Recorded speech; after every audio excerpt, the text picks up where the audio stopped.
Bonjour et bienvenue dans ce premier épisode d'une série consacrée à l'origine de la philosophie. Nous allons essayer de vous apporter un éclairage complet et de vous faire connaître les travaux et les thèses les plus intéressantes. On commence.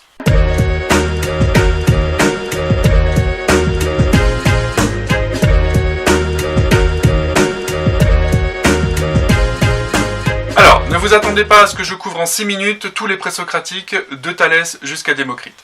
Pour ça, il y a de très bonnes vidéos sur YouTube ou sur d'autres plateformes, allez les voir. Elles vont vous ressasser une espèce de vision dogmatique des premiers penseurs.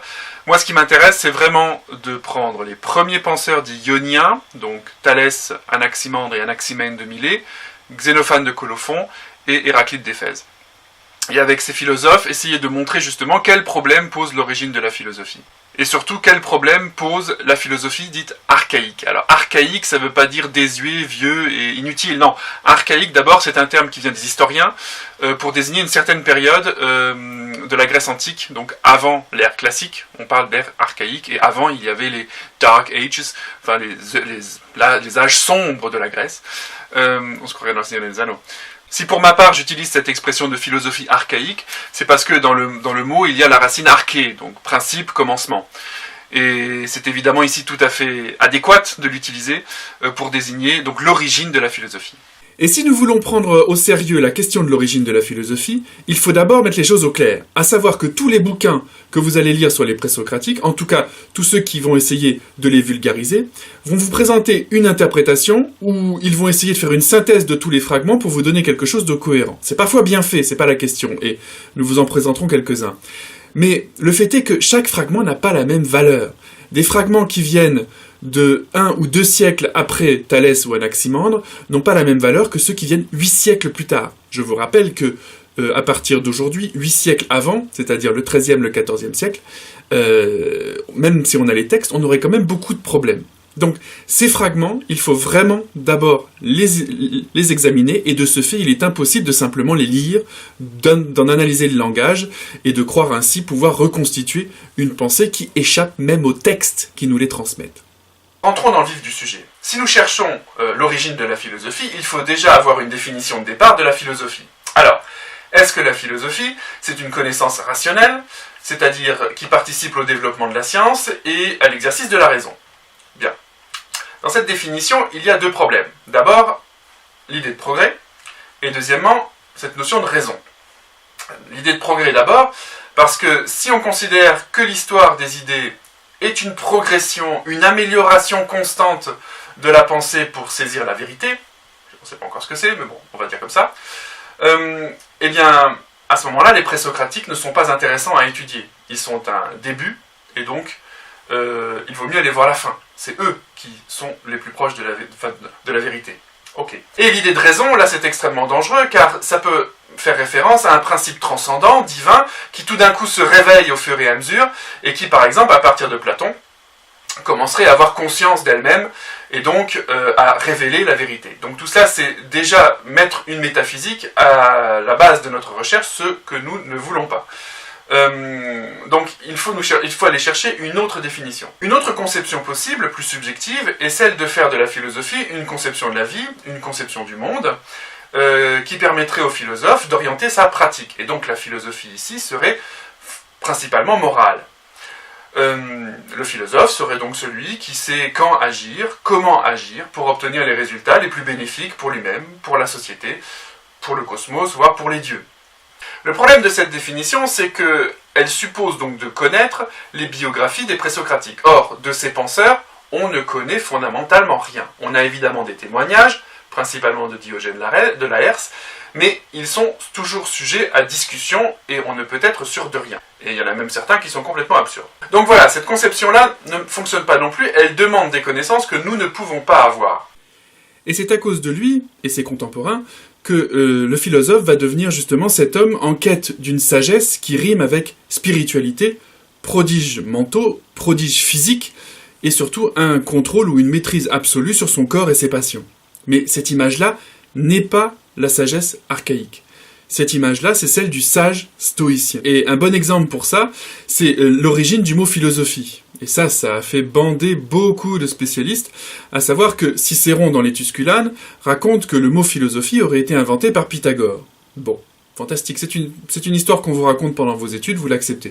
Simplement, quand on regarde en effet le texte des Tusculanes, on se rend compte que l'anecdote n'est pas du tout de Cicéron, elle serait d'Héraclite du Pont. Alors il y a déjà 2 siècles entre les deux, d'accord ? Ça devrait faire réfléchir un peu ceux qui l'avancent comme une sorte de vérité, ou comme une sorte de dogme. Non, il y a 2 siècles entre les deux. Donc c'est Héraclite du Pont qui raconte qu'un jour, un roi Flasien, me demandez pas lequel, d'ailleurs il est attesté dans aucune chronique, on sait absolument pas si Pythagore l'a vraiment rencontré, ou même s'il s'est approché de son royaume, mais bon, c'est pas grave. Le fait est que ce roi vient voir Pythagore et lui demande donc quel est son art. Et là, on voit transparaître en effet quelque chose qui n'a rien à voir avec la sagesse archaïque. Car en effet, Pythagore répond qu'il n'en savait aucun, mais qu'il était philosophe. Et sur ce que le roi, surpris de la nouveauté de ce nom, le pria de lui dire qui étaient donc les philosophes et en quoi ils différaient des autres hommes. Il en est, répondit Pythagore, de ce monde et du commerce de la vie, comme de ces grandes assemblées qui se tiennent parmi nous à l'occasion des jeux publics.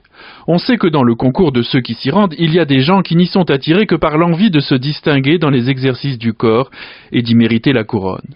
D'autres qui n'y sont conduits que par l'espoir d'y faire quelques profits en vendant et en achetant des marchandises. D'autres encore qui, pensant plus noblement, n'y vont chercher ni profit ni applaudissements, mais songent uniquement à voir ce qui s'y passe et à faire leurs réflexions sur ce qui s'y présente à leurs yeux.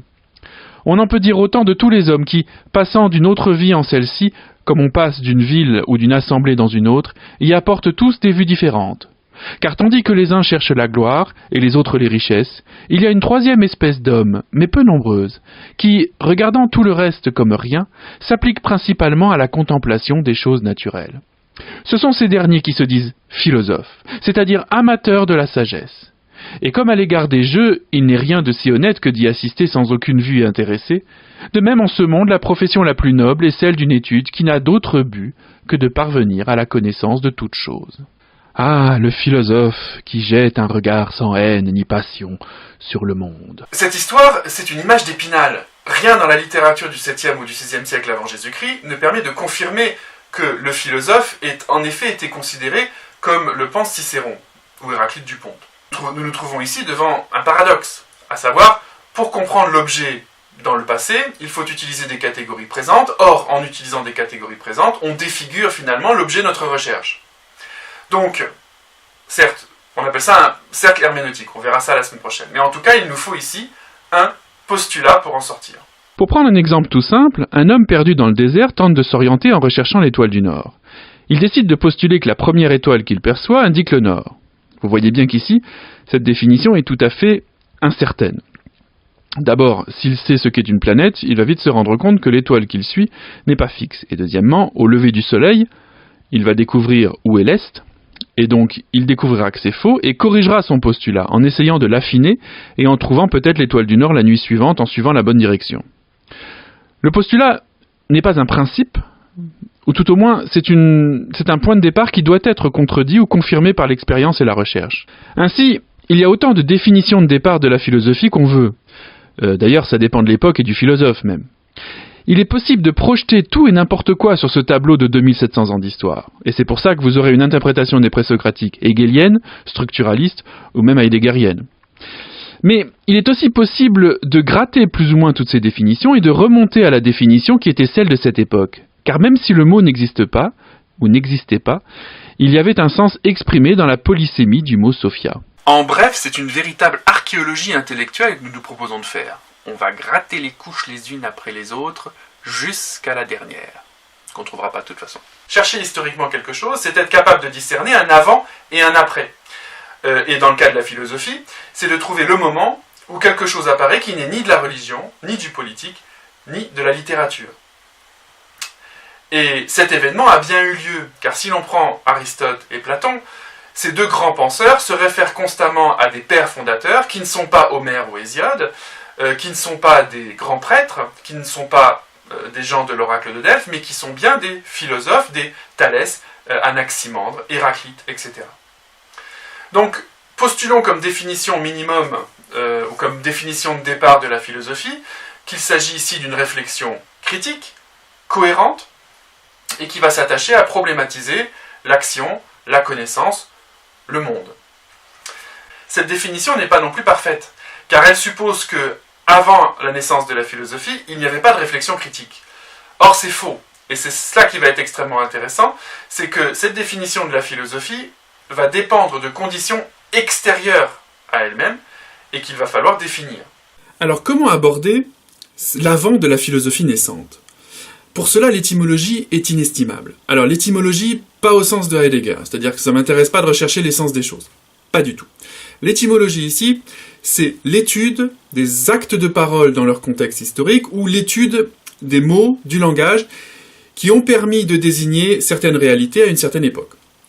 Donc il s'agit de quelque chose qui ne concerne pas forcément les racines, même si évidemment le dictionnaire de Chantrel sur l'étymologie des mots grecs sera évidemment utile. Mais ici, ce que je vous propose avec la Sophia, c'est de regarder un peu dans quel contexte elle apparaît dans les textes, à savoir dans le texte de la République de Platon. Car là, Platon est très clair, la sagesse, c'est une connaissance qui désigne beaucoup de trouvailles, inventions et autres réalisations, comme il en va pour un Thalès de Milet et un Arcassis le cite. Donc on le voit, Platon déjà, même s'il a évidemment une haute conception de la philosophie, considère que la Sophia, dans le langage grec normal, est une connaissance pratique. La Sophia est donc une chose utile, et cela va dans le sens des anecdotes que l'on raconte sur Thalès. Thalès, c'est celui qui a prévu une éclipse solaire. C'est celui qui aurait détourné le cours d'un fleuve. C'est celui qui se serait fait des couilles en or en louant des moulins à olives pour produire de l'huile, parce qu'il avait prévu que cet été-là, il y aurait une récolte fantastique d'olives. Donc, tout ça, ce sont des anecdotes qui ont été probablement attribuées à Thalès a posteriori, mais qui montrent déjà que ce savoir-faire, ces connaissances pratiques, mais ces connaissances aussi plus ou moins rationnelles, en tout cas qui ne s'appuient pas sur le divin pour expliquer des phénomènes, ces connaissances-là sont déjà plus ou moins sacralisées après Thalès. Mais attention, ici il y a entre Thalès et Platon, à cette époque-là, se développe tout ce qu'on appellera la propagande des oracles de Delphes, à savoir le mythe des 7 sages. Ces 7 sages, ce sont justement des figures sacralisées, disons même une sacralisation de savoir-faire qui ont, dans une certaine mesure, à voir avec le divin. En effet, parmi les 7 sages, on le reverra, mais il y a des devins, des prêtres, des politiciens, et donc des philosophes. Mais remontons avant cette période-là. Allons voir des poètes comme Archiloque, comme Simonide, et surtout comme Homère et Hésiode. On voit que le mot Sophia n'est pas du tout sacralisé. Sophia, ça veut simplement dire savoir-faire. À ce moment-là, un plombier, un charpentier, un marin, un devin, ce sont tous des sophoi, des sages, parce que justement, ils maîtrisent un savoir-faire.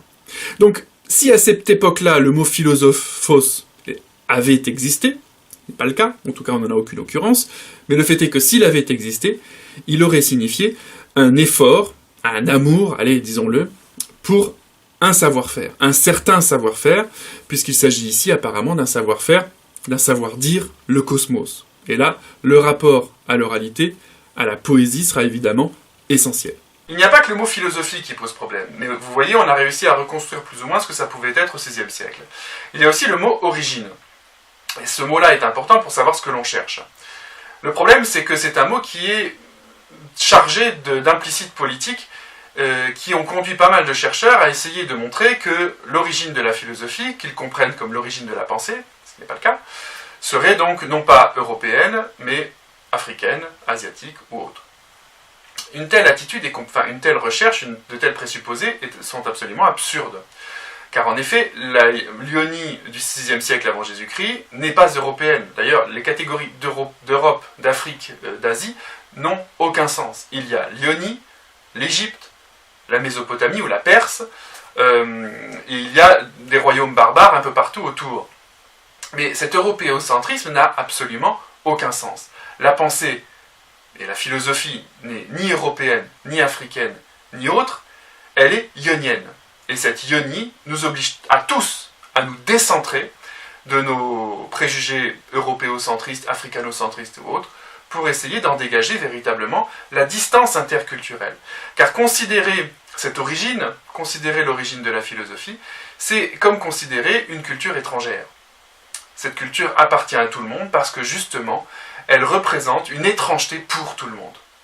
Un autre problème est celui du mot présocratique. C'est un terme qui est beaucoup employé, que nous employons aussi, même si nous essaierons de l'éviter, mais c'est un terme valise. On peut y mettre tout et n'importe quoi. Et cela conduit à confondre joyeusement les penseurs ioniens, les Éléates, Empédocle, Démocrite et les sophistes. Donc il faut être très prudent en utilisant présocratique.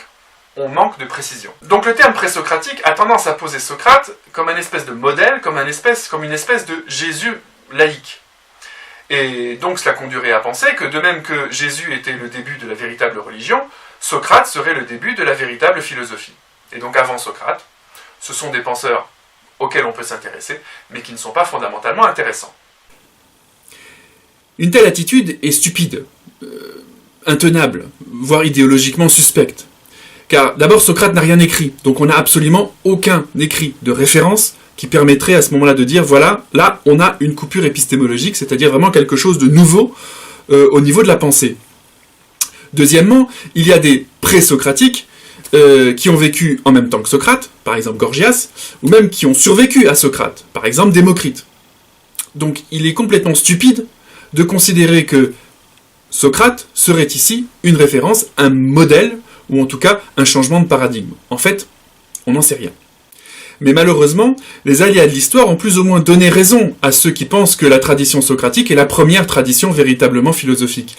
Car à cause des différentes destructions de bibliothèques, et aussi à la manière dont les manuscrits étaient transcrits, c'est-à-dire qu'ils étaient copiés, puis et on ne pouvait pas en copier des milliers, quoi, il n'y avait aucune production de masse des manuscrits à l'époque, eh bien, comme les manuscrits de Gorgias, de Démocrite et des autres ont disparu. Ne reste plus que Platon, Aristote et quelques-uns. Donc dans les prochaines émissions, c'est ça qu'on va essayer de vous montrer. C'est vraiment l'origine de la philosophie comme problème interculturel qui nous décentre tous, et qui n'est pas justement une espèce d'essence de la civilisation européenne. Au contraire, c'est quelque chose qui nous amène complètement en dehors et qui ouvre tous les horizons possibles et imaginables et qui doit nous dépayser. Deuxièmement, ce qu'on va vraiment essayer de vous montrer aussi, c'est comment approcher les textes et comment approcher ces fameux fragments. Et enfin, voir si on peut en tirer de ces fragments quelque chose d'intéressant. Car la pensée ionienne, c'est vrai, d'un point de vue scientifique, elle est plus valable, mais tout ça pour dire que la pensée ionienne, même si elle répondait aux problèmes et aux questions d'un contexte très particulier au 7e, 6e siècle avant notre ère, il y a quand même ici des schémas de pensée qui montrent que quelque chose donc s'affranchit de conditions politiques, sociales, religieuses, et ça va être très intéressant à voir, car je pense en effet que c'est quelque chose qui continue à nous travailler encore aujourd'hui. Alors je vais pas partir comme ça, je vous avais dit que j'allais vous présenter quelques bouquins. Alors on va commencer par ceux qui vous permettront d'acquérir une espèce de vue d'ensemble, même si je dois avouer que je suis assez critique contre ces bouquins-là, mais ils sont de bonne qualité, et ils valent la peine d'être lus si vous ne connaissez rien au présocratique et que vous voulez justement avoir une première impression. Donc ce que je vous recommande, c'est le vocabulaire des présocratiques de Jean-François Ballaudet. Donc ça marche par entrée, c'est une espèce de lexique, et c'est très bien, en tout cas c'est très précis. Encore une fois, on peut discuter des fragments qu'il utilise pour fonder ses interprétations, mais c'est pas mal. Ensuite, vous avez le classique Que sais-je de Jean Brun, toujours actuel, on peut toujours le parcourir. Et enfin un autre classique, celui donc de Abel Janière, Les présocratiques aussi, les titres sont pas très originaux, mais en tout cas c'est un beau bouquin. Et vous y trouverez tout un tas et vous y trouverez une interprétation générale des ioniens qui est ultra classique, mais comme je vous le dis, c'est pour découvrir le sujet. En tout cas, dans les prochaines émissions, on creusera.